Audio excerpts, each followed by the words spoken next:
Assalamualaikum warahmatullahi wabarakatuh. Jumpa lagi di Good Night YouTube channel. Apa kabar nih teman-teman? Semoga kalian yang menonton video ini selalu diberi kesehatan dan dilancarkan rezekinya. Pada kesempatan kali ini aku akan menceritakan sebuah kisah horor yang dialami oleh seseorang ketika dia pergi nonton MotoGP di Mandalika Lombok tahun kemarin. Beberapa tahun kemarin sih. Jadi ketika perjalanan menuju ke Lombok itu, dia ini sempat mendapati kejadian horor di kapal yang mungkin ini akan menarik untuk aku ceritakan ke kalian. Untuk cerita lebih lengkapnya silahkan simak video ini sampai selesai. Good night.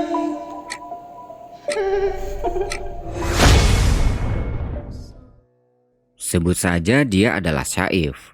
Awal cerita, waktu itu hari Jumat malam.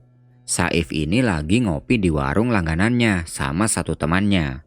Terus, pas lagi ngopi itu dia dapat telepon dari teman lainnya dan ngajakin Saif untuk pergi ke Lombok untuk nonton MotoGP yang akan diselenggarakan nanti hari Minggu. Jadi 2 hari ke depan dari hari Jumat ini. Setelah nutup telepon dari temannya itu, dia bilang ke temannya yang ngopi, Geng, ke Lombok yuk nonton MotoGP. Temannya kaget dong. Terus dia nanya, Lah, kapan? Sekarang, ini temanku ngajakin berangkat. Lu gila apa? Ngajakin ke Lombok kayak ngajakin ngopi aja. Lah gimana lagi? Ini temanku ngajak berangkat sekarang. Enggak lah, masih banyak pekerjaan yang belum selesai aku. Sebenarnya temannya itu pengen banget buat ikut. Tapi ya gimana lagi? Dia nggak ada persiapan apa-apa. Di sisi lain, temannya itu juga ada kerjaan yang belum selesai. Saif mengajak temannya itu buat pulang karena katanya bentar lagi dia mau dijemput sama temannya yang ngajakin itu. Akhirnya malam itu mereka berdua pulang dan sekitar jam 12 malam Saif sama 2 temannya berangkat ke Lombok. Sebut saja 2 temannya itu adalah Aan dan Nilam. Mereka suami istri. Dengan modal uang pas-pasan, mereka berangkat dari rumah menggunakan mobil milik Aan tepat jam 12 malam itu. Mobil dikemudikan Saif menuju ke Banyuwangi. Di perjalanan, Aan dan Nilam ini tidur di kursi tengah, sedangkan Saif dia mengemudi sendiri. Cukup lama berkendara, masuklah mereka di kawasan hutan Baluran yang letaknya itu kalau nggak salah ada di perbatasan Situbondo dan Banyuwangi. Hutannya ini gelap banget dan nggak ada kendaraan yang melintas sama sekali. Nggak ada perasaan takut atau apa sih, karena dia ini udah biasa mengemudi malam-malam. Nah, ketika melewati hutan tersebut, Saif yang waktu itu sedang mengemudi, tiba-tiba dia ini merasa kebelet pipis. Dia mencari tempat yang pas untuk memberhentikan mobilnya di pinggir jalan. Dan ketika dia mencari tempat itu, dia ini melihat ada orang tua yang sedang berdiri di sebelah kanan jalan. Saif menghentikan mobilnya tepat setelah orang tua itu untuk pipis. Jaraknya itu sekitar 10 meteran lah sama orang tua yang berdiri tadi. If, kenapa berhenti? Tanya Aan yang bangun. Bentar, aku pipis dulu. Kalian tidur aja. Ntar kalau udah sampai di pelabuhan aku bangunin, kata si Saif. Dia langsung keluar dari mobil. Dan setelah selesai pipis, dia ini berniat tanya ke orang tua yang berdiri di pinggir jalan tadi. Karena dia mikirnya orang itu mungkin butuh tumpangan atau bagaimana. Tapi pas dilihat ke belakang, orang tua tadi tiba-tiba udah gak ada. Di sini Saif sedikit merinding karena tadi jelas-jelas dia ini ngelihat orang itu masih berdiri. Dia gak mau mikir negatif. Ya, mungkin aja orang itu udah dijemput sama siapa gitu. Atau mungkin dia sudah masuk ke dalam hutan dengan tujuan tertentu. Dia kembali masuk ke dalam mobil dan lanjut berkendara. Sekitar pukul 5:30 pagi, mereka sampai di pelabuhan yang ada di Banyuwangi. Sesampainya di sana, mereka langsung mencari tiket keberangkatan menuju ke Pulau Lombok. Tapi pagi itu kapal yang berlayar menuju ke Pulau Lombok sudah full semua. Adanya keberangkatan nanti sore jam 5. Jadi mau nggak mau, mereka harus nunggu sampai sore. Akhirnya ya udahlah, daripada nggak berangkat kan, udah terlanjur sampai sini juga. Sambil menunggu nanti sore, mereka jalan-jalan dulu nih, ngopi-ngopi dan tidur-tiduran di sekitaran pelabuhan. Dan singkat cerita, hari sudah sore. Mereka kembali lagi ke pelabuhan dan langsung memasukkan kendaraan ke kapal untuk berlayar ke Pulau Lombok. Untuk nama kapalnya aku tidak bisa sebutkan di sini. Tapi yang jelas, kapalnya ini terlihat sudah sangat tua. Setelah mobil diparkir, mereka bertiga langsung menuju ke atas untuk mencari kamar istirahat. Tapi sayangnya, mereka bertiga tidak bisa mendapat satu ruangan karena padatnya penumpang. Mungkin karena sekarang ini lagi ada event MotoGP di Mandalika, makanya kapalnya sampai penuh. Karena memang gak bisa tidur satu kamar, ya akhirnya terpaksalah Syaif harus menempati kamar yang berbeda dengan Aan dan Nilam. Kapal mulai berlayar jam 5 sore. Setelah mendapat kamar sendiri, Syaif pergi ke atas untuk keluar melihat pemandangan laut. Dan ketika sambil berjalan menuju keluar itu, dia ini sambil melihat-lihat suasana sekitar. Dan di situ Syaif merasa seperti ada hawa yang berbeda. Karena kapalnya ini ya emang terlihat sangat tua dan memberikan suasana horor tersendiri. Dia terus aja jalan keluar, dan beberapa langkah berjalan, dia ini melewati sebuah kamar yang kelasnya VIP, yang pintunya ini kebuka sedikit. Nah, nggak tahu kenapa nih ya, melihat pintu kamar itu tiba-tiba Syaif ini merinding. Seperti ada yang memperhatikan dia dari dalam kamar itu. Dia mempercepat langkah kakinya untuk keluar. Sesampainya di luar, pemandangannya benar-benar keren. Tampak matahari terbenam dari atas lautan.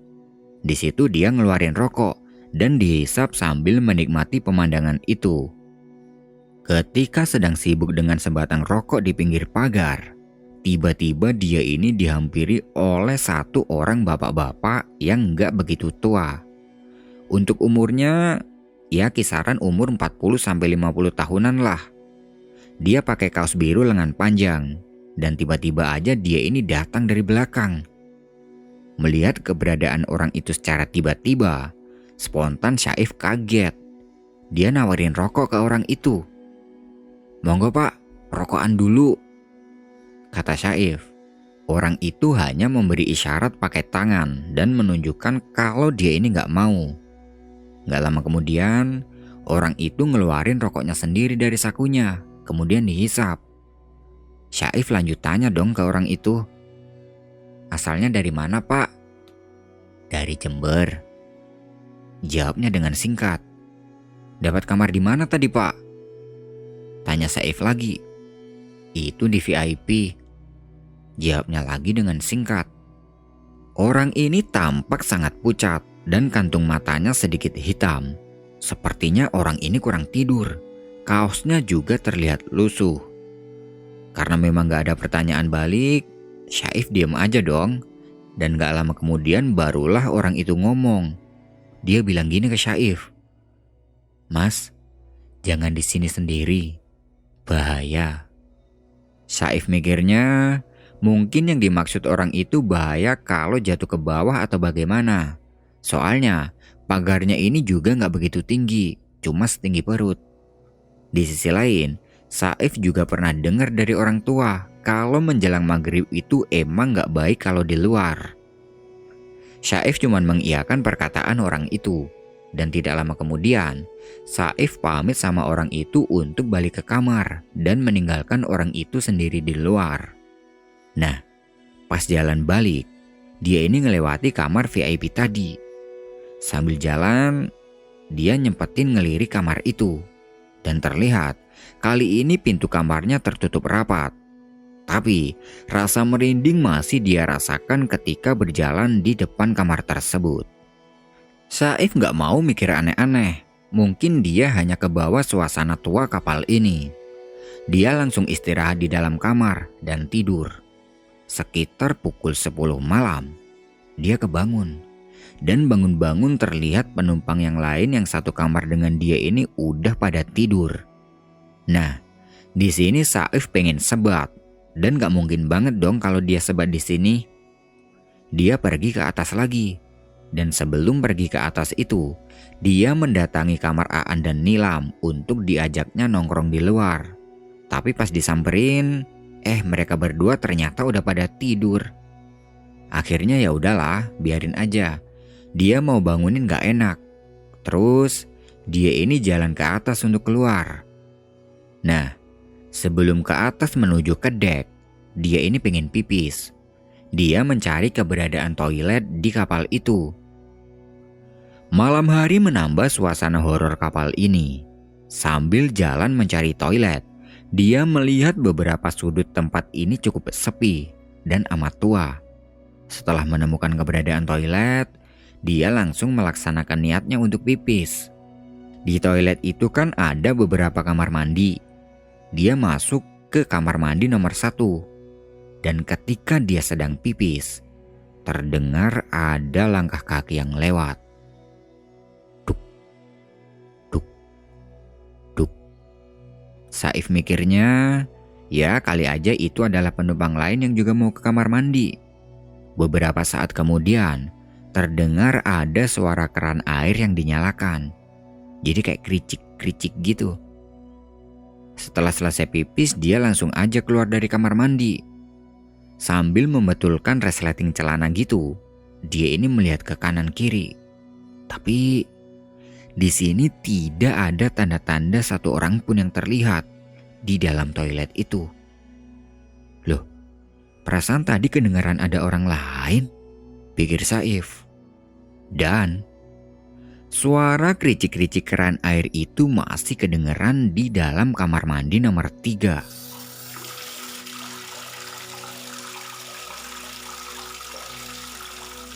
Jadi keran itu kayak ada yang memainkan gitu.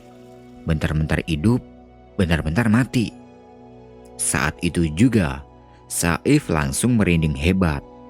Dia pengen melihat ke kamar mandi nomor 3, tapi dianya gak berani.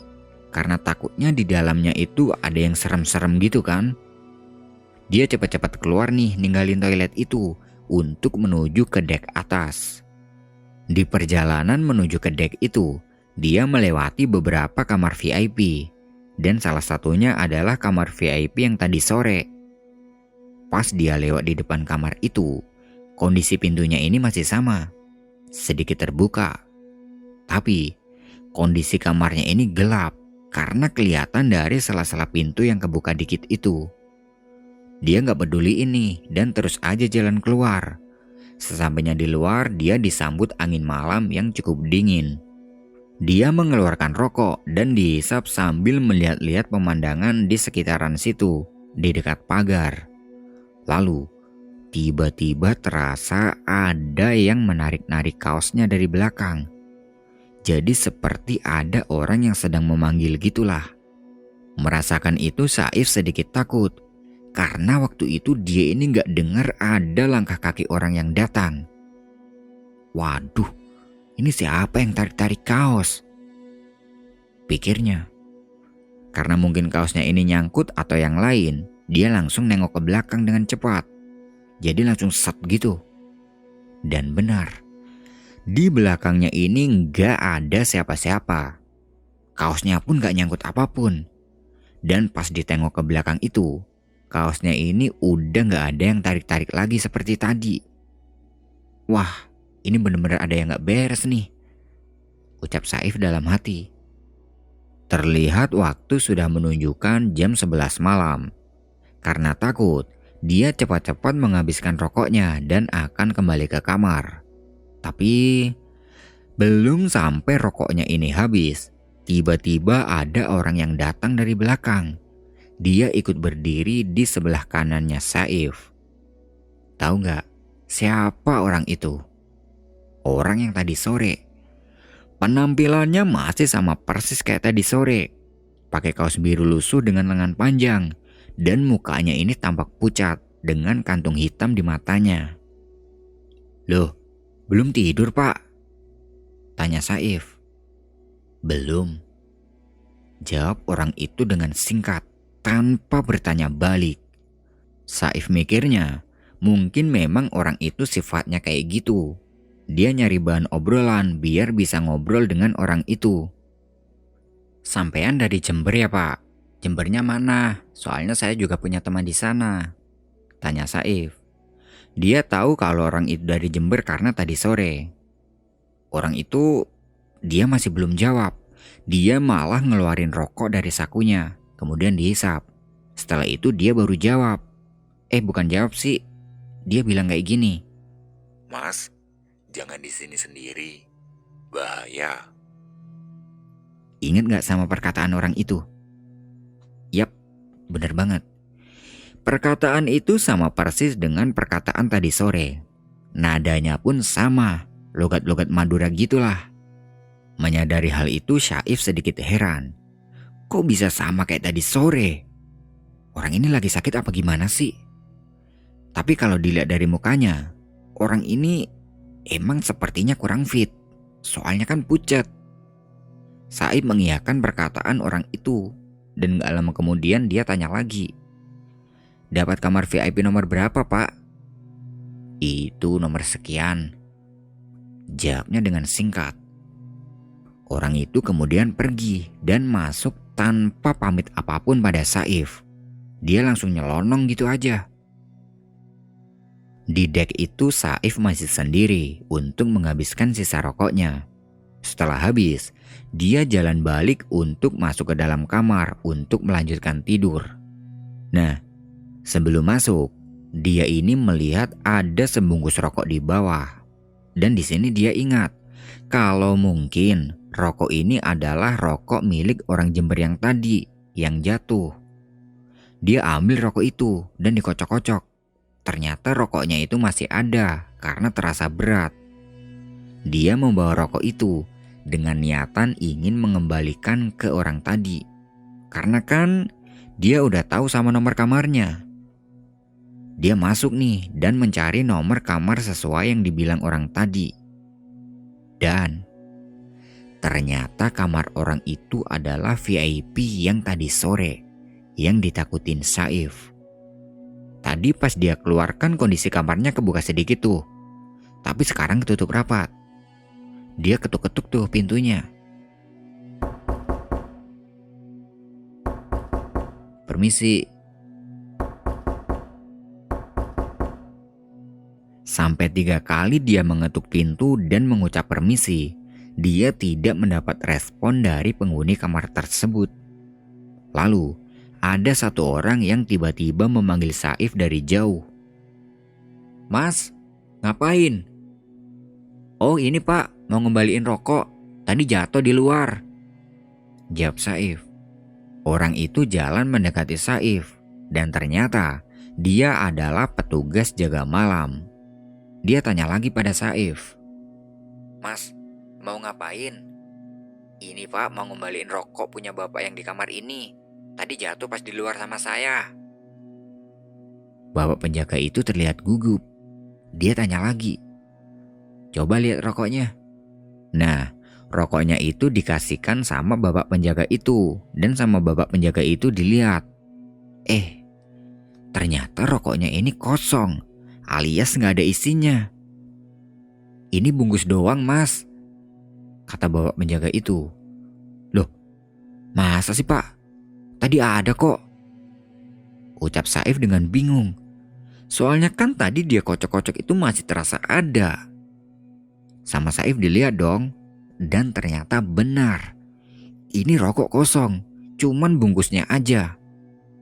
Saif terheran-heran tuh. Kok bisa? Bapak penjaga itu kemudian mengajak Saif menuju ke aula utama kapal. Sesampai di sana, bapak penjaga itu memberitahukan sesuatu pada Saif yang membuat Saif nggak bisa tidur semalaman. Tahu nggak kenapa? Ternyata Beberapa bulan yang lalu ada penumpang kapal ini yang sengaja mengakhiri hidupnya di ruangan VIP nomor tersebut. Orang yang meninggal itu adalah seorang bapak-bapak. Menurut data yang dicek, dia adalah warga Jember. Dan bapak-bapak itu meninggal dengan mengenakan kaos biru lengan panjang. Beberapa minggu setelah kejadian itu, banyak penumpang penghuni ruang VIP tersebut yang mengaku dihantui oleh sosok pria pakai kaos biru. Dan sampai sekarang, ruangan VIP itu dikunci dan dikosongkan oleh pihak kapal. Mendengar penjelasan dari bapak penjaga itu, Syaif benar-benar gak percaya. Apa mungkin orang yang sama dia di dek tadi itu adalah orang yang dimaksud? Terus, kalau ruangan itu dikunci, kenapa tadi dia sempat melihat kamar itu pintunya sedikit kebuka? Malam itu Syaif tidak berani kembali ke kamar karena takut. Dia memilih untuk bermalam di ruang aula sama bapak penjaga itu. Malam itu, ya mereka ngobrol-ngobrol gitulah. Sampai gak kerasa waktu sudah menunjukkan pukul 4 subuh dan kapal sudah sandar di Pulau Lombok. Syaif pamit sama bapak penjaga dan mendatangi Aan dan Nilam. Kemudian mereka menuju ke bawah untuk mengantri keluar. Setelah keluar dari kapal, mereka langsung menuju ke Mandalika. Di perjalanan Syaif tidak menceritakan kejadian horor di kapal itu pada Aan dan Nilam. Sesampai di Mandalika, mereka langsung mencari tiket. Dan lagi-lagi tiketnya ini terbatas. Mereka dapat harga yang cukup mahal dari orang yang sebelumnya sudah memborong tiket itu untuk dijual ulang. Tapi gak apa-apa lah, ya mau gak mau mereka harus beli tiket itu daripada gak nonton. Setelah acara balapan sudah selesai, mereka mencari penginapan untuk istirahat dan berencana balik besok. Di penginapan, dia menceritakan semua tentang apa yang sudah dialami di kapal itu sama Aan dan Nilam. Dan sebenarnya, Aan dan Nilam sendiri juga merasakan ada hawa yang sedikit beda sejak mereka masuk ke dalam kapal itu. Tapi beruntungnya, mereka tidak mengalami kejadian horor seperti Syaif. Mengingat kejadian di kapal itu, Syaif minta pada Aan dan Nilam agar tidak naik kapal yang sama. Dan kalau bisa, naiknya di beda pelabuhan aja pulangnya nanti. Mereka pun setuju. Keesokan harinya mereka cabut dari penginapan itu dan kembali pulang menaiki kapal yang beda dan dari pelabuhan yang beda juga. Kapal yang ditumpangi saat ini suasananya sangat beda dengan kemarin. Lebih modern dan gak horor. Setelah menempuh sekitar 10-11 jam perjalanan laut, akhirnya mereka sampai kembali di Pulau Jawa dan kembali ke rumah dengan aman tanpa ada kendala apapun. Nah, itu tadi adalah kejadian horor yang dialami oleh Syaif ketika dia melakukan perjalanan ke Pulau Lombok menaiki kapal tua. Terima kasih buat teman-teman yang sudah nonton video ini sampai selesai. Aku pamit undur diri dulu ya. Good night and see you next time.